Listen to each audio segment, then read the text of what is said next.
My mother didn't even blink when she said it across the dinner table. "You're not half the woman your sister is." The words hit so hard the room actually tilted. I pushed my chair back, feeling every year I kept quiet tighten in my chest, and said, "Then she can start paying your rent." Forks froze. My father went pale. "Rent? What rent?" He whispered like the truth might swallow him whole. But that moment, the shock, the silence, the fear in his eyes was nothing compared to what came after, because the real secret hadn't been revealed yet.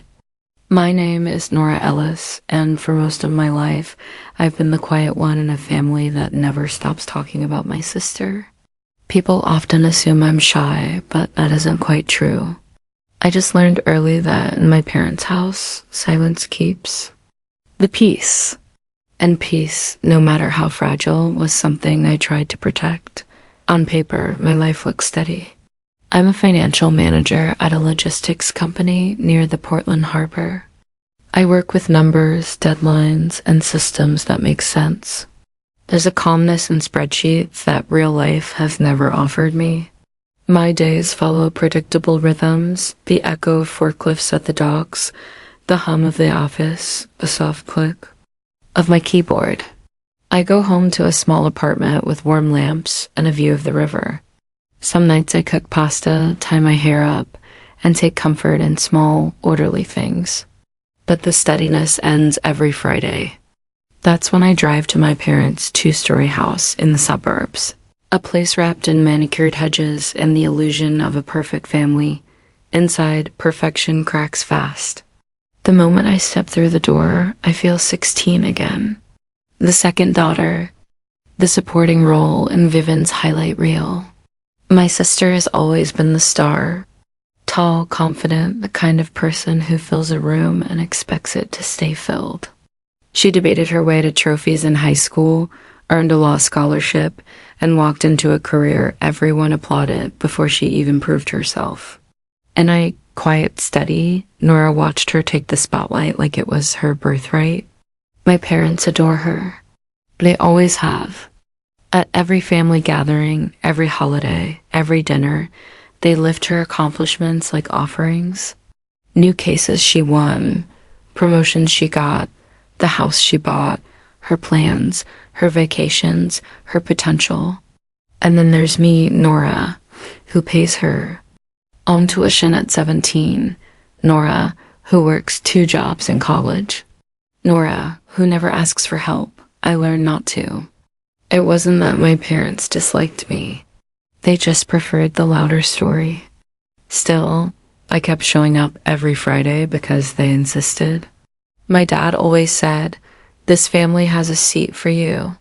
Don't leave it empty," half joking, half serious. My mom called if I was even 5 minutes late. Family first, she'd remind me though. It often felt like Vivian first was closer to the truth. The dinners were predictable. My mother plated the same roast chicken. My father asked the same questions. Vivian shared the same wins, and I pushed food around my plate, pretending the quiet I carried didn't weigh something fierce. But the Friday before everything imploded felt different. My mother kept giving me these sharp, assessing glances. Vivian was in an unusually triumphant mood, like she knew something I didn't. Even my father's smile looked stretched too thin. I sensed it then, a storm building beneath the polite clatter of dishes. I just didn't know it would hit me first. That Friday dinner began like all the others, but there was a weight in the air I couldn't name. My mother hovered near the stove longer than usual, stirring the same pot twice her jaw tight. Vivian scrolled through her phone with a grin so smug it felt rehearsed. And my father kept clearing his throat the way he does when he's preparing to make an announcement. I'd lived enough Fridays to know when something was coming, but I tried to shake it off. I set the table, lined up the silverware, pretended not to notice the tension pooling under every breath. When we finally sat down, the conversation, like always, turned to Vivian. "She's presenting at a conference next week," my mom said proudly. They asked her, "Isn't that something?" "She's always been exceptional," my dad added, giving her a smile that belonged in a campaign poster. Vivian shrugged with fake modesty. "Well, they know talent when they see it." I chewed slowly, swallowing. A mix of chicken and resentment. I'd spent the entire day back at work fixing a financial mess left by someone else, but that never made it to the family dinner table. My achievements lived quietly in the corners of my parents' house, tucked between bills and forgotten grocery lists. I tried to change the subject. "I led a big project at work this week," my director said, but my mother waved her hand. "You're doing fine, Nora, but Vivian's work impacts hundreds of people. It's different." That sting, small, sharp, intentional, landed exactly where she wanted it to. I looked down at my plate, reminding myself to keep breathing. It was just another Friday, I told myself. Another night of swallowing what I wished I could say. But then my father leaned back, exhaling with a dramatic sigh. "Speaking of homes," he began, "Vivian helped us sort through some mortgage paperwork last month. She's been such a blessing." A chill crawled up my spine. Mortgage paperwork blessing? Vivian's grin widened. It wasn't a big deal. My fork froze halfway to my mouth. 3 years of payments pulsed behind my ribs. Payments I'd made quietly without applause, without acknowledgement, because they told me they didn't want anyone worrying. I had sacrificed vacations, graduate classes, even the down payment for my own apartment, and now they were rewriting the story. A warmth started, building in my chest, slow at first, then rising like a tide. I could no longer hold back. My mother must have sensed it because she gave me that look, the patronizing tilt of her head that always meant I should stay quiet. Then she said the sentence that split something open inside me. "You're not half the woman your sister is." The room didn't just go silent, it snapped. I felt myself sit up straighter. I felt the scrape of the chair legs on the hardwood floor. I felt every unspoken word I had ever swallowed gather at the back of my throat like a storm clawing to break free. And for the first time in my life at that table, I didn't push the feeling down. I let it rise. The words left my mother's mouth with such casual certainty that for a moment I wondered if she even heard herself. "You're not half the woman your sister is." She said it like stating the weather, like it was a fact I should have accepted long ago. Something steadied inside me. I pushed my chair back slowly. The sound of wood scraping across the floor, cutting the air clean in half. Vivian's smile faltered. My father looked up, startled, as if he'd forgotten I was even sitting there. I met my mother's eyes, my voice calmer than I felt. "Then she can start paying your rent." Silence slammed into the room. My father blinked. "Rent? What rent?" His voice cracked, almost pleading. I didn't flinch. "The mortgage payments for 3 years. 3 pairs of eyes widened at once. Shock, denial, and something close to fear flickering across their faces. I felt a strange lightness, like I had finally stopped carrying a weight no one else even knew existed. My mother recovered first. "Nora, don't be dramatic. We never asked you." "You did." I cut in, my voice steady every month. "Just this once. We'll handle next month. Don't let the bank send a notice." I have the payments. I have the bills. I have everything. My father's face drained of color. "You shouldn't bring that up now. It's not appropriate." There it was. The dismissal, the minimization, the attempt to shove the truth back into the shadows where they preferred me to live. I stood fully, hands on the back of my chair. What's inappropriate is pretending Vivian saved a home I paid to keep standing. Vivian finally spoke, her voice thin. "Nora, maybe you misheard. Maybe Mom didn't mean, but I wasn't listening anymore." I watched them scramble to reframe the story, to mold it into something comfortable for them. And for the first time, I didn't shrink to fit that version. Something inside me clicked. Sharp, clear, irreversible. Without another word, I walked out of the dining room, grabbed my coat, and stepped outside into the cold Portland air. My breath shook, but not from regret. It was the shock of hearing myself stand up after years of sitting down.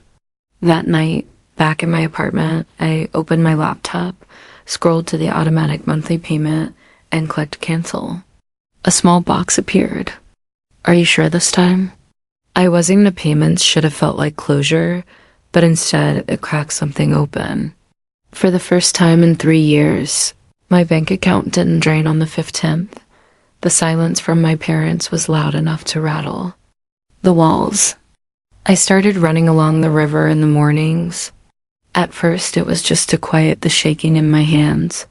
But soon, the rhythm of my feet on the pavement became something like freedom.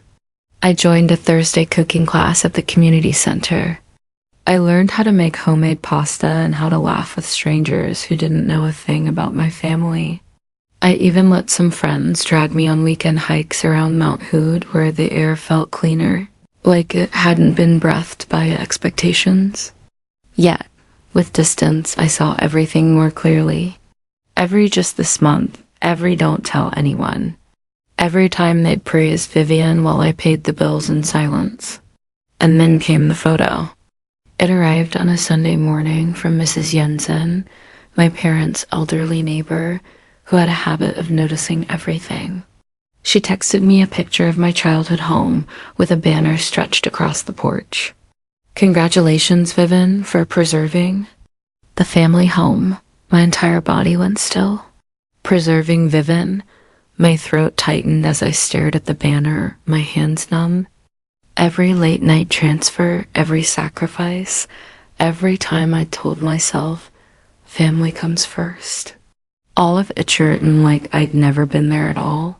I didn't cry, not this time. I felt something else, something sharper, steadier. I walked to the dining table, pulled out the folder where I kept every payment and bill I printed over the last 3 years, and began to organize them date by date, month by month. It looked less like a stack of papers and more like a quiet autobiography of sacrifice. That's when Sarah called. Nora, I think you should know, she whispered. Your parents are planning a family appreciation dinner next month in Seattle. They asked me to make the slideshow. I braced myself. Let me guess. It's about Vivian. It's worse than that. I could hear the discomfort in her voice. They want to highlight her as the reason the house was saved. They gave me captions. They're calling her the anchor of the family. Anchor, savior, hero. All words I had earned but never received. Send me the file, I said. She hesitated. Are you sure? I'm very sure. When the slideshow arrived, I opened it and felt a hollow laugh escape me. Photos of Vivian standing proudly in front of the house, my parents hugging her on the porch. Captions like, thank you, Vivian, for keeping our family home safe. I created a copy of the file and added what they had erased. After their final slide, I inserted a timeline of the payments. Bar charts of monthly support, screenshots of messages from my mother, blurred for privacy, but clear in meaning. And the last slide, a photo of the house with the words, the truth deserves a place too. I saved the file to my laptop, to the cloud, and onto a USB drive I kept in my bag like a heartbeat. Weeks passed. I moved into my new apartment in Seattle, bright, quiet with floor-to-ceiling windows that looked out over the skyline.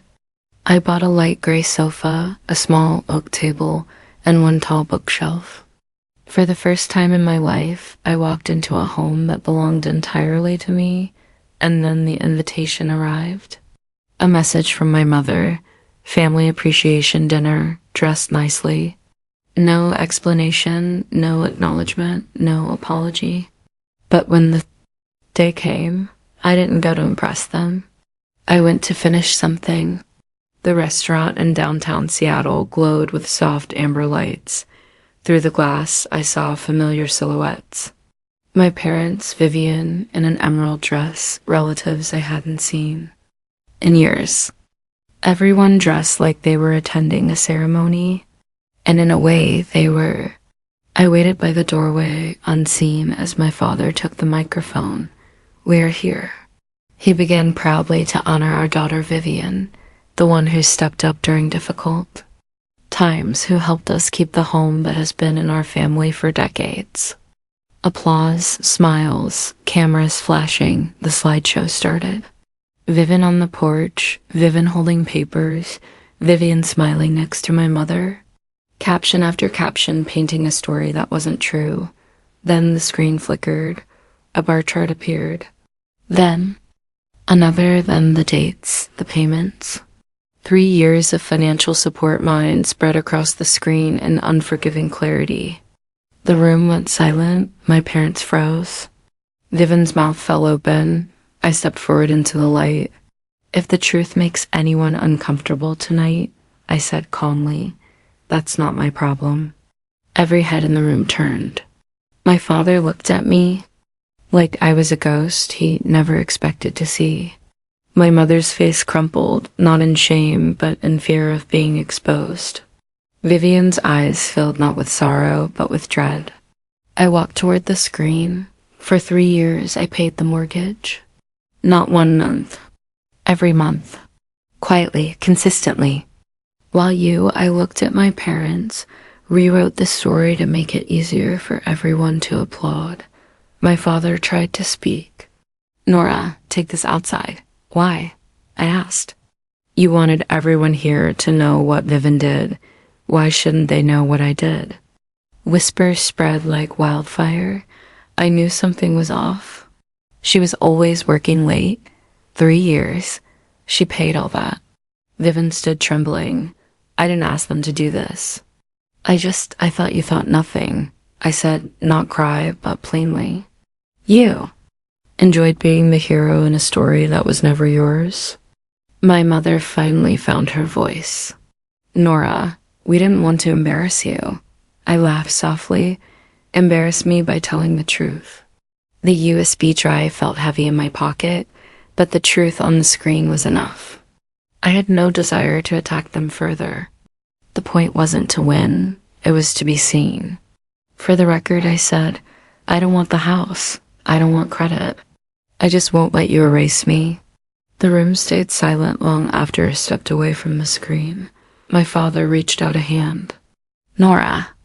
"Wait, but I didn't wait."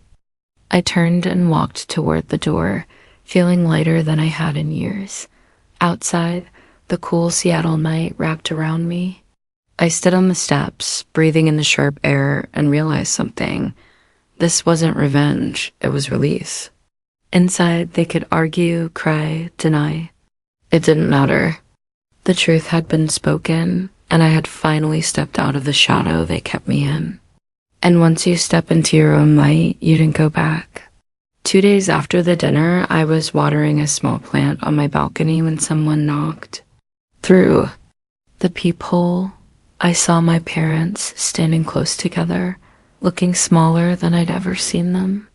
My mother's eyes were swollen, my father's shoulders tense, as if the cold Seattle air had carved new lines into both of them. I opened the door without a word. They stepped inside slowly, scanning my apartment like they were entering a life they'd never imagined for me. Sunlight spilled across the floor to ceiling windows, catching the edges of my bookshelf. The new dining table, the quiet I had built on my own. My mother spoke first. "Nora, we're sorry." Her voice cracked. "We were wrong. We shouldn't have let that story become something it wasn't. We shouldn't have asked you to carry so much alone." My father added, "We talked. We want your name on the house. You earned it." I let the words settle, not with bitterness, but with clarity. "I don't need it," I said. "I have a home now of my own." What I needed was respect and honesty, not a deed. They fell silent. My mother's hands shook. My father looked at the floor like the truth had finally dragged him somewhere unfamiliar. "I'm not angry anymore," I said quietly, "but I'm done disappearing." If we rebuild anything, it has to start from that. Something in the room shifted, not forgiveness, not yet, but an opening, a place where we could breathe without old stories crushing us. When they left, the apartment felt even brighter. I walked to the balcony, looking out over the skyline, realizing I had crossed a line there was no returning from. And for the first time, the future felt entirely mine. I stood on my balcony long after the door closed behind my parents, watching the Seattle lights blink against the dark. For years, I thought keeping the peace meant keeping quiet. But the truth is, silence doesn't protect you, it erases you. Choosing myself didn't break my family. It finally broke the story that kept me small. And maybe that's the real beginning. If you've ever carried a burden in silence or been written out of your own story, tell me in the comments. I read everyone. And if this chapter resonated with you, hit subscribe. More stories are coming.